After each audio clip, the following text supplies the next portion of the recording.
Iron Cross man-to-man combat on the East Front, 1941-42. I think we have our first tank kill, and I want to talk about what maybe that means. I want to review what I did to make sure everything's right, and it's not the terrain. I thought that it was as with soldiers on the ground. I thought it was the defensive dice was 1 for the clear terrain plus 1 for the target being in downstate. No, that's not it. AT fire has its own dice determination, but let's start over because I do think this is a kill. So let's talk in terms of the combat fire resolution procedure for AP and AT fire. So again, I designated the target hex. This is opportunity fire. Actually, does opportunity fire mean that anything was going to be different? Obviously, it means a closer range.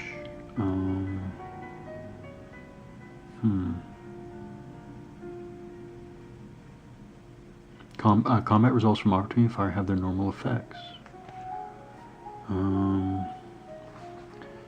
Oh, by the way, I should put out a fired 3 so I don't forget. Like that. Actually, they observed, but that's not going to matter because I think the tank was killed. Alright, let's go back. So designate the target hex in all eligible units. So again, I have my... Let me go over everything that I think is relevant to this combat while we look at the... So we have a Soviet AT gun, 45 AT gun. What's relevant here is the AT factor. This is really important right here. That's the 9. So what is the 10? Oh, 10 is the AP factor. Yeah, 1 is the assault. So yeah, so let's just go through this. 9 AT factor, 10 AP factor, anti-personnel. 1 is the assault factor. Assault, or they call it assault overrun factor or assault rating. I guess it's assault rating. 1. 8 is also relevant, the unit's performance rating, and then the initial range of 5 up here. So I have no idea whether that all came through on the screen, but those are all the factors that I'm going to be referring to in this combat, which is actually a good way to look at it. That's how you, yeah, okay. So designate the target, eligible shooter, observation. Again, observation is just straight. There's nothing in the way. This hill hex here obviously doesn't affect line of sight. So this was the PC check, the performance check. They rolled a 7, which is equal to or less than its performance rating of 8. This, though, is not modified. Actually, even if it were another unit, not an AT gun, I think it would still only be +1 to the opportunity fire PC roll, which still would have been equal to or less than 8. Anyways, he passes his performance check. Now we determine the final firepower strength. That is the 9. That's the 9 that is on the... it's 9 that's on the counter there that we looked at. So in attacks, AT fire strength, anti-tank firepower strength is equal to the firing unit's AT factors. AT factors are not combined. They are used only against AFVs. They're indivisible. All AT fires resolve separately unit by unit, with each unit's AT factors being used as the total AT firepower strength.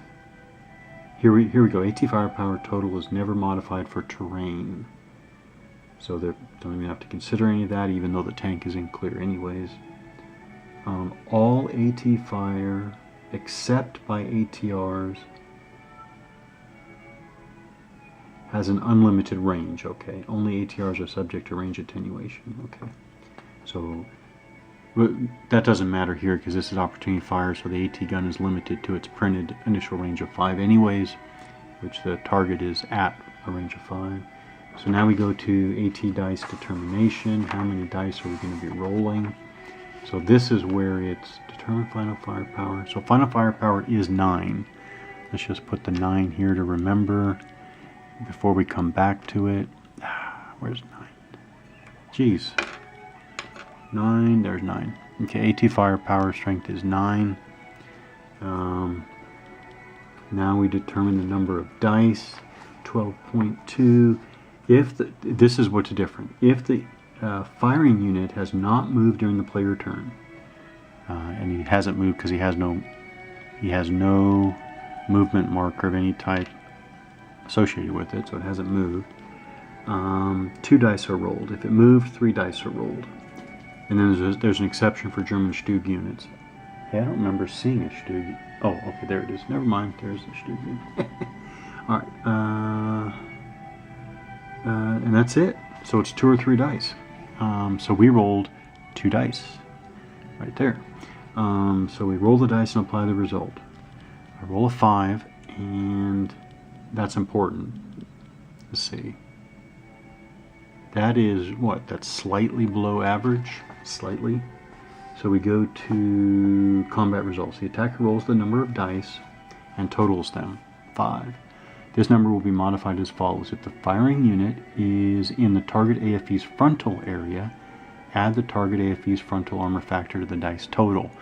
Alright, what that means is here's the target.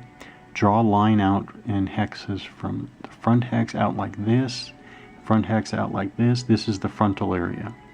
By the way, it doesn't matter because the Panzer IIIe has 3 for frontal armor and 3 for side armor. But just to show the rules, you draw the front area like this.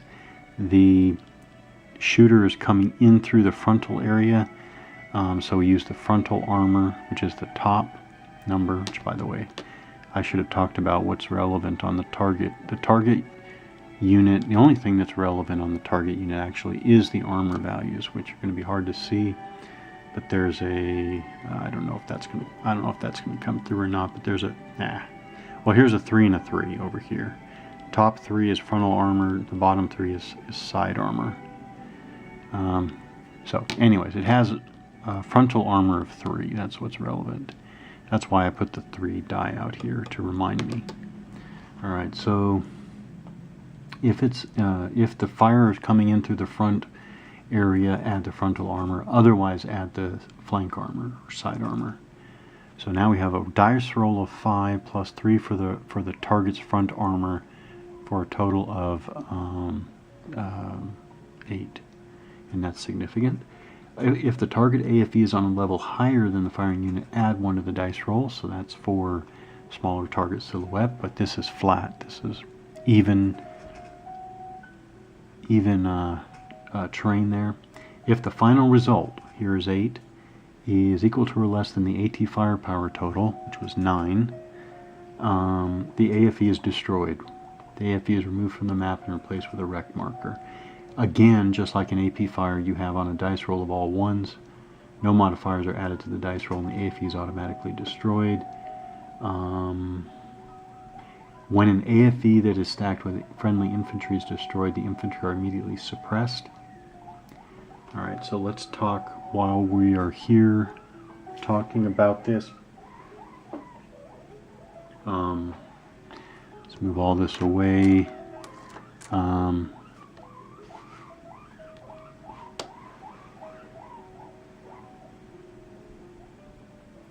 We have definitely not bloodless here. Put my little rec marker there. Don't need that anymore, as that was the number of movement points he had expended so far in the turn.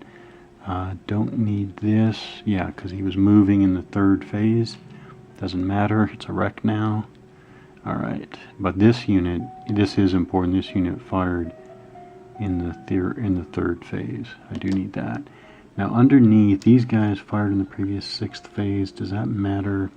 6th phase, 1, 2, 3.